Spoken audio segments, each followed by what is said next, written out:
power ដល់រន្ធត់និងជាដានប្រវត្តិសាស្ត្រពិតប្រាកដរបស់គេ Meatball បានឈានជើងទៅមុខយ៉ាងធ្ងន់ដោយជើងដ៏ធំរបស់គេបានធ្វើឲ្យដីនៅខាងក្រោមរំជួយស្ទើរតែបែកបាក់គេបានលោតត្រង់ទៅកណ្ដាលជួរមុខរបស់សត្រូវដោយចោះចោតដូចជា meteor ចំពីលើពួក Goblin ដែលកំពុងភ្ញាក់ផ្អើលរលកចង្អោរនៃការចោះចោតរបស់គេបានផ្លុំបោកពួក Goblin Scouts ឲ្យខ្ទាតចេញរាយប៉ាយទៅលើអាកាសកណ្ដាលពពកធូលីដីសូម្បីតែកោសាំង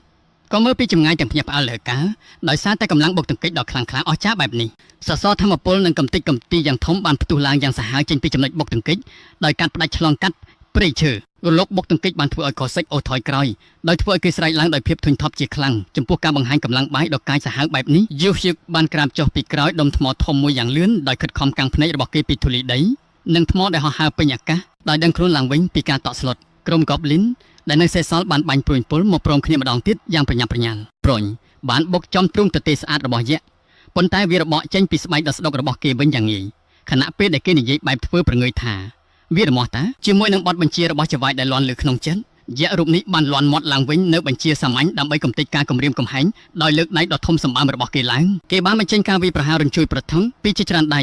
ដោយវាយកំទេចកងទ័ព Goblin ឲ្យរៀបស្មើដល់ដីក្នុងរយៈពេលតែប៉ុន្មានវិនាទីប៉ុណ្ណោះដោយមើលឃើញការបំផ្លិចបំផ្លាញយ៉ាងសាហាវនេះយោយកបានឈរធ្លាក់មាត់និយាយមិនចេញដោយដឹងថាទោះបីជាគេមាន rank classification ក៏ដោយក៏សមត្ថភាពប្រយុទ្ធផ្ទាល់របស់បរិសម្នាក់នេះអាចប្រកួតប្រជែងជាមួយ SSR rank យ៉ាងងាយស្រួលបន្ទាប់ពីបញ្ចប់ raid យ៉ាងងាយស្រួលក្រុមទាំងមូលបានត្រឡប់មកផ្ទះវិញដើម្បីរីករាយជាមួយមាន់បំពង់ស្រួយស្រៀបពណ៌មាសដូចភ្នំប្រអប់ Fried Chicken ដ៏ធំមួយបានដាក់នៅចំកណ្ដាលតុដោយបំពេញបន្ទប់តូចមួយនេះដោយក្លិនក្រអូបឈ្ងុយឆ្ងាញ់ Meatball បានចាប់ផ្ដើមយកអាហារចូលមាត់ភ្លាមៗដោយរំភើបចិត្តយ៉ាងខ្លាំងចំពោះអាហារមនុស្សដ៏មានឱជារសខណៈពេលដែលចៅហ្វាយរបស់គេសម្លឹងមើលតែភ្ញាក់ផ្អើលក្រុមទាំងមូលបានជួបជុំគ្នានៅជុំវិញតុដោយសម្រាប់ដែលស័ក្តិសមដើម្បីហូបចុកជាមួយគ្នាបន្ទាប់ពីថ្ងៃដ៏លំបាកនៃការឡើងថាវែទោះជាយ៉ាងណាក៏ដោយបរិយាកាសសន្តិភាពនេះមិនបានស្ថិតស្ថេរយូរប៉ុន្មានទេនៅពេលដែលខូសាក់ស្រាប់តែហូរទឹកភ្នែកដោយសាររសជាតិហឺដែលធ្វើឲ្យយុះយុកញាក់ផ្អើលយ៉ាងខ្លាំងនៅពេលដែលយក្សខួរក្បាលទទេរូបនេះសរសើរ Kitchen យ៉ាងសប្បាយរីករាយ Assassin ដែលកំពុងមួម៉ៅក៏បានកាត់ចង្វាក់ភ្លាមៗដោយស្រែកកែតម្រូវការបញ្ចេញសម្លេងរបស់គេយ៉ាងខ្លាំងៗលុះដល់ព្រឹកឡើងដៃគូដែលឆ្លោះប្រកែកគ្នាក៏បានឈរទន្ទឹមគ្នា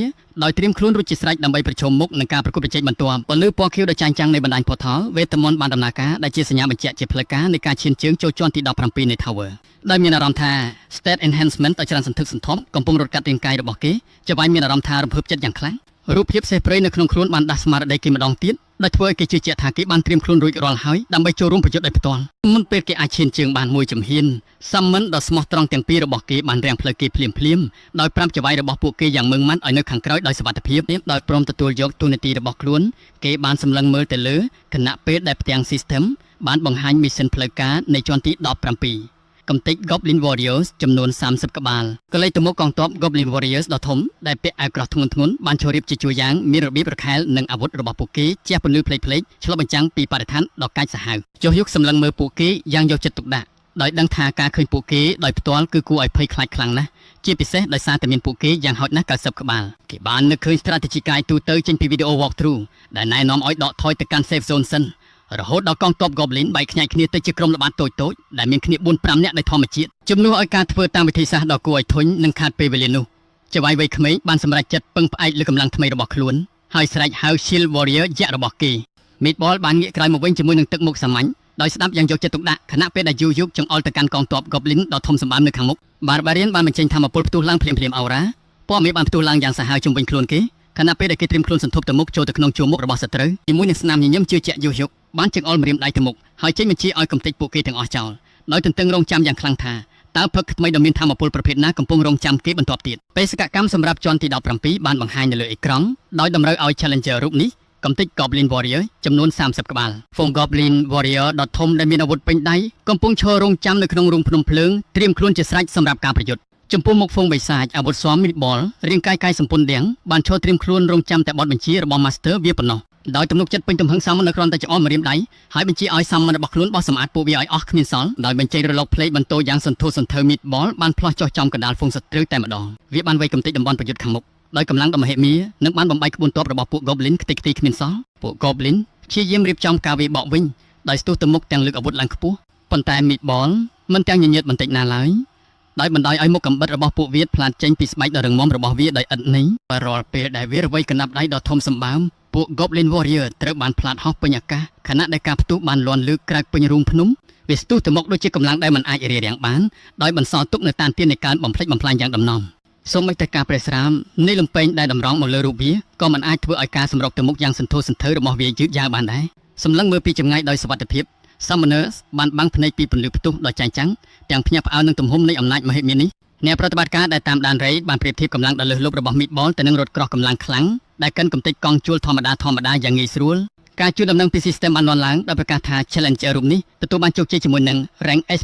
សម្រាប់ជាន់ទី17ព្រមទាំងទទួលបាន Platinum Badge អ្នកប្រតិបត្តិការត្រូវបានបន្សល់ទុកទាំងស្រឡាំងកាំងចំពោះរបៀបដែល player រូបនេះឃ្លាជាន់ដ៏លំបាកទាំងនេះដោយមិនបាច់ប្រឹងពួកប្រញាប់ប្រញាល់ស្វែងរក profile របស់ player រូបនេះហើយបានកំណត់អត្តសញ្ញាណថាជា Summoner បងចុះហ៊ូបដែលជាតារាឧទ្យានម្នាក់ដែលពួកគេត្រូវតាមដានយ៉ាងយកចិត្តទុកដាក់ភ្លាមបន្ទាប់មកបេសកកម្មបន្ទាប់បានចាប់ផ្ដើមនៅជាន់ទី18ដែលជាកន្លែងគោលដៅត្រូវផ្លាស់ប្ដូរទៅជាការកំទេច Goblin Assassin លាក់កាយចំនួន30ក្បាលវិញ Meatball បានស្ទុះរត់តម្រង់ទៅព្រៃអាប់ភ្លាមត្រៀមខ្លួនជាស្រេចដើម្បីសាងស្នាដៃដូចមុនទៀតទោះយ៉ាងណាក៏ដោយពួក Goblin Assassin បានបាត់ខ្លួនពីខ្សែភ្នែកយ៉ាងរហ័សដោយប្រើប្រាស់ skill លាក់កាយជាន់ខ្ពស់ដើម្បីរលាយចូលទៅក្នុងស្រមោលតែយករកមិនឃើញអ្វីក្រៅពីខ្យល់អាកាសទទេស្អាតដើម្បីវាយ Meatball បានបង្អាក់ដំណើរបន្តិចទាំងងឿងឆ្ងល់ហើយសម្លឹងមើលជុំវិញព្រៃដ៏ស្ងប់ស្ងាត់ដោយដឹងថាសភាពការអាចនឹងស្មុគស្មាញជាងការគិត Summoner បានស្រែកហៅសត្រូវដែលលាក់ខ្លួនដើម្បីដាស់តឿនទាញពួកវាឲ្យចេញមក Meatball នៅតែបន្តវាយប្រហារដោយមិនដឹងទិសដៅទៅលើដើមឈើទេហើយកាន់តែមួម៉ៅខ្លាំងឡើងនៅពេលដែលគោលដៅដ៏រហ័សរហួនគេចផុតពីវារំពេចនោះសម្លេងសើចដោយទំនុកចិត្តបានលាន់ប៉ះជ្រៀតកាត់ដើមឈើចេញពីប្រភពដែលមិនបានរំពឹងទុកស្មោះមួយទៀតបានជើងចេញមកក្នុងឈុតខ្មៅយ៉ាងស្រស់ស្អាតទាំងអួតអាងថានឹងបង្ហាញឲ្យរាល់គ្នាឃើញថាតើយុទ្ធសាស្ត្រដ៏ថ្លៃថ្នូរនិងស៊ីវិល័យពិតប្រាកដមានរូបរាងយ៉ាងណា Summon ថ្មីនេះបានស្ទុះទៅមុខដោយល្បឿនយ៉ាងលឿនអស្ចារ្យដោយប្រើប្រាស់ skill ពិសេសឈ្មោះថា Shadow Step វាអណ្ដែតទៅកាត់សមរភូមិដែលងាយស្រួលហើយបានផ្ដួល Goblin Assassin ដំបូងគេដែលលាក់ខ្លួនក្នុងងងឹតភ្លាម Summoner មើលការកំទេចយ៉ាងរហ័សនេះទាំងភ្ញាក់ផ្អើលហើយព្យាយាមប្រមាណមើលថាតើចំនួន kill កើនឡើងលឿនយ៉ាងណានោះដោយស្នាមញញឹមឌឺដង Summon ដ៏រហ័សរហួនរូបនេះបានឌឺដងដាក់ពួកបិសាចដោយជឿជាក់យ៉ាងមុតមមថាពួកវាបានដើរចូលអន្ទាក់យ៉ាងពេញទំហឹងវាចាក់ដោត Meatball ដោយអះអាងថាវាមកទីនេះគ្រាន់តែដើម្បីបោះសម្អាតការងារស្មុគគ្រោករបស់អាដាំងនិងជួយស្រោចស្រង់ស្ថានភាពប៉ុណ្ណោះការឌឺដងគ្នានេះបានជោគជ័យក្នុងការដុតកំហឹងប្រកួតប្រជែងយ៉ាងស្រួចស្រាវរវាង Summon ទាំងពីរដែលត្រូវគ្នានឹងអ្វីដែល Master របស់ពួកគេបំណងទុកយ៉ាងសុក្រិត Summoner បានរៀបចំអាវុធផ្ទាល់ខ្លួនដោយកណនាថាវាជាពេលវេលាដ៏ល្អឥតខ្ចោះដើម្បី activate ប្រើផឹកមួយចំនួនរបស់ខ្លួនគេបានទាញយកធម្មពលលក្ខកំបាំងមកប្រើប្រាស់ត្រៀមខ្លួនបញ្ចេញការកើនឡើងកម្លាំងកាយយ៉ាងខ្លាំងក្លាដោយការស្រេចយ៉ាងខ្លាំងគេបាន activate skill ឈ្មោះថា Wild Horse Release ដោយបញ្ជូនរលកធម្មពលព្រៃរត់កាត់រាងកាយរបស់គេរូបភាពសេះព្រលឹងបានលេចឡើងនៅខាងក្រោយគេមួយផ្លែតដែលជាសញ្ញានៃការ activate ជោគជ័យនៅការដំឡើង stat របស់គេនឹកឃើញដល់កំណត់ត្រាយុទ្ធសាស្ត្រដែលគេបានពិនិត្យយ៉ាងល្អិតល្អន់មុនពេលចូលដល់ជាន់នេះ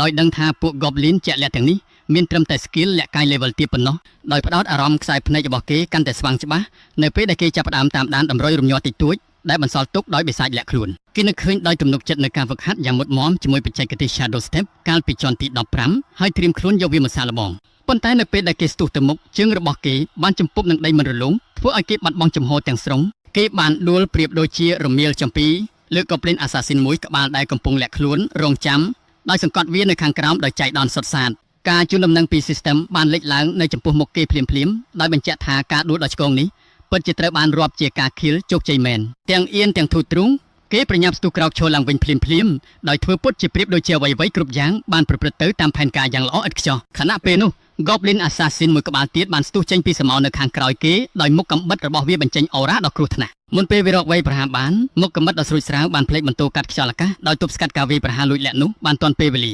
System បានកត់ត្រាការកំទេចមួយទៀតដោយនាំឲ្យចំនួនសរុបកើនដល់18ក្នុងចំណោម30ខណៈដែលការប្រយុទ្ធនៅតែបន្តយ៉ាងក្តៅគគុកដោយមិនចង់ចាញ់ប្រៀបអ្នកណា Meatball បានស្ទុះចូលទៅក្នុងសមរភូមិវិញដោយលើកកណ្ដាប់ដៃដ៏ធំដែលមានថាមពលពេញទំហឹងឡើងលើវាបានដាល់កណ្ដាប់ដៃចូលដីដោយបញ្ចេញ shock wave ដែលបង្ខំឲ្យសត្រូវលាក់ខ្លួនជាច្រើនលេចមុខមកព្រមគ្នាតែម្ដងកម្លាំងផ្ទុះបានធ្វើឲ្យ Goblin Assassin ដែលនៅសេសសល់ហោះពេញអាកាសដោយបំបែកព្រៀប skill លាក់កាយរបស់ពួកវាទាំងស្រុងក្រុមការងារមិនទុកពេលឲ្យខាតបង់ឡើយដោយទាញយកព្រៀបពីឱកាសនេះបញ្ញាប់វាគៀបគោលដៅចុងក្រោយដើម្បីបញ្ចប់ការបោះបាញ់សម្លឹងមើលជុំវិញជួរកងទ័ពដែលស្ដាងទៅស្ដាង Summoner គាត់សម្គាល់ឃើញថាការប្រយុទ្ធជិតឈានដល់ទីបញ្ចប់យ៉ាងរហ័សហើយរំពេចនោះមុខកំបិតដែលផ្លាតចេញបានកាត់កំទេចព្រៃដោយតម្រង់មកលើរូបគេផ្ទាល់ក្នុងការវាយបកទាំងប្រថុយប្រឋានគេបានផ្លាស់ទីតាមសភាវគតិ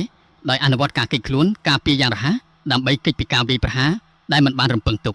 បាំងធម្មពលដ៏មានកម្លាំងបានឆាបឆេះឡើងទាន់ពេលវេលាដោយស្រូបយកទម្ងន់នៃការប៉ះទង្គិចដ៏គ្រោះថ្នាក់ការស្ទុះឡើងនៃ Adrenaline ភ្លាមបានធ្វើឲ្យអារម្មណ៍របស់គេផ្ដោតយ៉ាងមុតមមបំផុតខណៈដែល assassin មួយក្បាលទៀតបានស្ទុះកាត់ខ្យល់អាកាសក្នុងភ្នែករបស់គេចលនាយ៉ាងរហ័សនៃមុខកំបិតរបស់ Goblin ដែលស្ទុះមកបានប្រែជាយឺតយ៉ាវដូចជាការវាយ៉ាងរហ័សវាមានអារម្មណ៍ដូចជាពិភពលោកទាំងមូលបានបន្ថយល្បឿនជុំវិញខ្លួនគេដោយផ្ដល់ពេលឲ្យគេគ្រប់គ្រាន់ដើម្បីឆ្លើយតបដោយពេលវេលាដ៏ល្អឥតខ្ចោះគេបានបង្វែរស្ថានភាពដោយងាយស្រួលហើយវាប្រហារបកវិញយ៉ាងធ្ងន់ធ្ងរជាលើកចុងក្រោយ System Interface បានភ្លឺឡើងវិញដោយបញ្ជាក់ពីការកំទេចគោលដៅទាំង30យ៉ាងពេញលេញនិងផ្ដល់ជូន Clear Rank S++